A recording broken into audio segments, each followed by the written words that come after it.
ativação do sistema de recompensa não é apenas uma resposta ao que já deu certo. Com base nessas experiências anteriores daquilo que dá certo, o cérebro é capaz de criar expectativas sobre o que pode vir a dar certo. E nesses casos, o sistema de recompensa é ativado por antecipação. E esse prazer antecipado que a gente obtém nesses casos é o que a gente chama de motivação. É essa antecipação do prazer com o que pode dar certo que faz com que a gente se mova, que faz com que a gente saia do lugar literalmente e passe à ação. Uma das grandes fontes de ativação do sistema de recompensa é justamente o aprendizado, ou seja, você partir de uma situação onde você tem um problema que você não consegue resolver e você descobrir que você tem sim uma solução para aquele problema.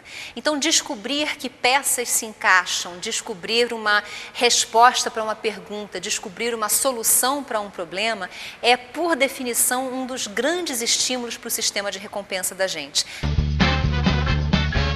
O processo de avaliação tem um lado muito importante de sinalizar para o aluno onde ele ainda está errando, o que ele não aprendeu. Mas a avaliação que se limita a apontar os erros, ela deixa de cumprir o seu papel maior, que é justamente dar o retorno para o aluno e a oportunidade dele de encontrar motivação para aprender o que ele ainda não aprendeu.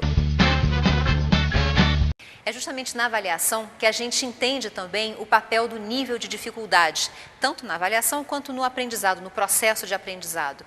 O sistema de recompensa é ajustado, digamos, àquele nível ótimo de dificuldade onde o esforço vale a pena, ou seja, onde a pessoa ainda não domina totalmente aquele assunto, mas ela considera que tem possibilidade de aprender, de vir a dominar o assunto, mas ela também ainda não está totalmente incapaz de dominar aquele assunto, de vir a dominar aquele assunto.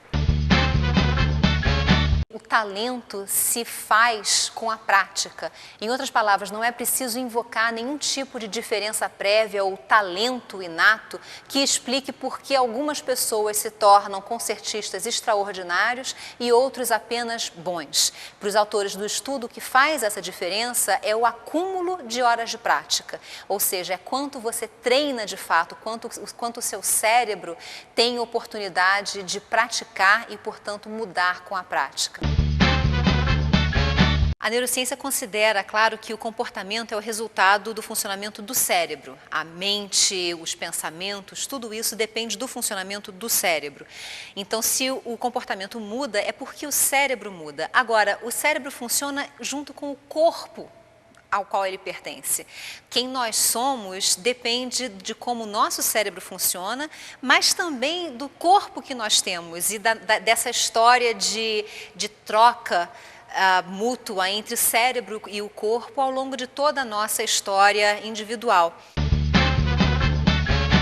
A atenção é limitante para todo mundo. Então, como a atenção é a porta de entrada para a memória e para o aprendizado, é mais fácil aprender em um ambiente em que haja menos distratores, menos coisas diferentes acontecendo, chamando para si a sua atenção. O adulto, em princípio, pode perfeitamente aprender coisas novas, tocar um instrumento musical, por exemplo, desde que ele tenha a possibilidade de horas de prática suficiente.